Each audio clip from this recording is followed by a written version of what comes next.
क्या आप जानते हैं नर्क का पिन कोड क्या है? टोक्यो का घर, कमरा नंबर 2। यस, यही है नर्क का पिन कोड।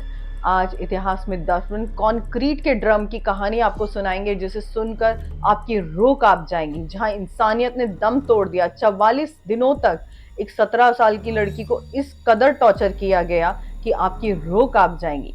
नेटफ्लिक्स भी ऐसी सीरीज बनाने से पहले 100 बार सोचेगा। अगर आपका जिगर फौलाद का है तो ही इस कहानी को सुनिएगा। ये एक रियल स्टोरी है। 17 साल की जुनको, एक मासूम सी हाई स्कूल की बच्ची जो अपने भविष्य के सपने सजा रही थी, कामयाब होने के सपने देख रही थी। उसे इस कदर तक टॉर्चर किया गया कि उसने मौत की भीख मांगी, फिर भी उसे मौत नहीं मिली। हिरोशी, उसके साथ पढ़ने वाला एक लड़का जुनको को बहुत पसंद करता था, लेकिन जुनको उसे पसंद नहीं करती थी। बहुत शालीनता से उसने हिरोशी को मना कर दिया। हिरोशी के ईगो पर यह बात आ गई। उसने सोचा कि एक लड़की उसे मना कैसे कर सकती है, कैसे उसे ना कहा जा सकता है। हिरोशी ने उसकी किडनैपिंग का प्लान बनाया। अपने दोस्तों के साथ मिलके अपने घर के ऊपर वाले कमरे में उसे कैद कर लिया। यहीं से शुरुआत हुई उन 44 दिनों के टॉर्चर की, जिसे सुन के आपकी रूह कांप जाएंगी। उसके दोस्तों ने उसकी आत्मा को छलनी कर दिया। जब उनका मन भर गया तो अपने पड़ोस के 100 से ज्यादा लड़कों को बुला के जुनको को बिल्कुल एक ऑब्जेक्ट की तरह यूज किया गया। यहाँ तक कि उसने मौत की भीख मांगी। यही नहीं, जुनको को जिंदा रहने के लिए मजबूरन कॉकरोच खिलाए गए। उसे खुद का यूरिन पिलाया गया ताकि वो जिंदा रह सके। हिरोशी ने जुनको के सर पे गन रखे और अपने घर पे कॉल करने को कहा। जुनको ने अपनी माँ से बात की, उसे कहा कि वो घर से भाग गई और बहुत खुश है, वो वापस नहीं आना चाहती। जिनको अपनी आखिरी उम्मीद अपने हाथ से तोड़ रही थी, वो अंदर ही अंदर सिसकियां भर रही थी। उसकी माँ गिड़गिड़ा रही थी कि प्लीज बेटा वापस आ जा, और जुनको चाह के भी अपनी माँ को कुछ नहीं बता पा रही थी। एक दिन बहुत हिम्मत करके जुनको ने पुलिस को फोन किया। कॉल लगा, लेकिन उतने में ही हिरोशी का ध्यान उस पर चला गया और उसे मिली सजा। सजा में जुनको की घुटनों की कटोरियां हिरोशी ने अपने डंबल से तोड़ दी। पूरी हड्डियां चकनाचूर हो चुकी थी। अब जुनको चलने लायक भी नहीं रही, वो सिर्फ रेंग सकती थी। इतने में से हिरोशी का मन कहाँ भरने वाला था।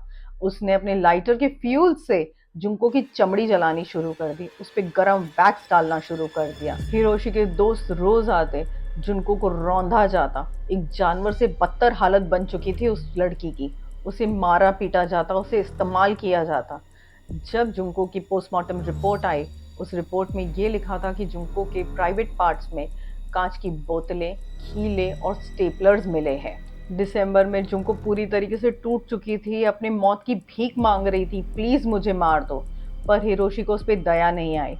उसकी चीखें, उसकी गिड़गिड़ाहट सुन के हिरोशी को बड़ा मजा आता था, और नीचे बैठे उसके माँ बाप बड़े मजे से जुनको की चीखें सुन रहे थे, गिड़गिड़ाहट सुन रहे थे। पड़ोसी चीखें सुन के टीवी के वॉल्यूम बढ़ा देते थे। एक दिन हिरोशी जुए में बहुत बड़ा अमाउंट हार जाता है। इसका बदला भी वो जुनको से लेता है। 2 घंटे तक वो लगातार जुनको को मारता पीटता और इस्तेमाल करता है, और यहाँ जुनको अपना दम तोड़ देती है। हिरोशी और उसके सारे दोस्त मिलके जुनको को एक ब्लू ड्रम में कंक्रीट के साथ दफन कर देते हैं। एक कंस्ट्रक्शन साइट पे फेंक आते हैं। पुलिस ने जब जांच की उस कंस्ट्रक्शन साइट की, तो जुनको की बॉडी मिली और पुलिस की आंखों में आंसू आ गए।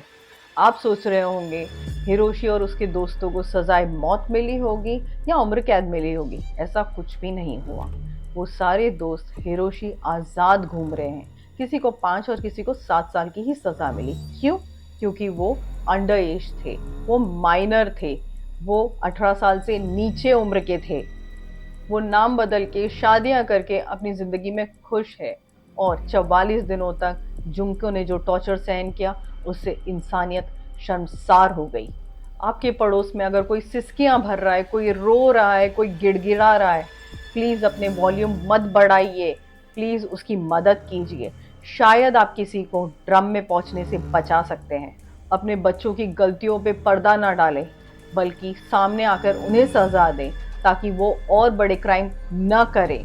आज माँ बाप के तौर पे, पड़ोसियों के तौर पे, समाज के तौर पे हमारा यही काम है। हम एक दूसरे की मदद करें, ना कि अपनी आंखें बंद करें, अपने कान बंद करें। मिलते हैं अगली सीरीज में, जहां एक और क्राइम से पर्दा उठाया जाएगा। सजग रहें, सतर्क रहें। अगर आपको ये स्टोरी अच्छी लगी तो प्लीज इसे सब्सक्राइब करें और और अपने जानने वालों से इसे ज़रूर शेयर कीजिए। क्या पता आपका एक छोटा सा शेयर किसी की ज़िंदगी बचा दे। Thank you so much for watching. मिलते हैं अगले एपिसोड में। Good bye.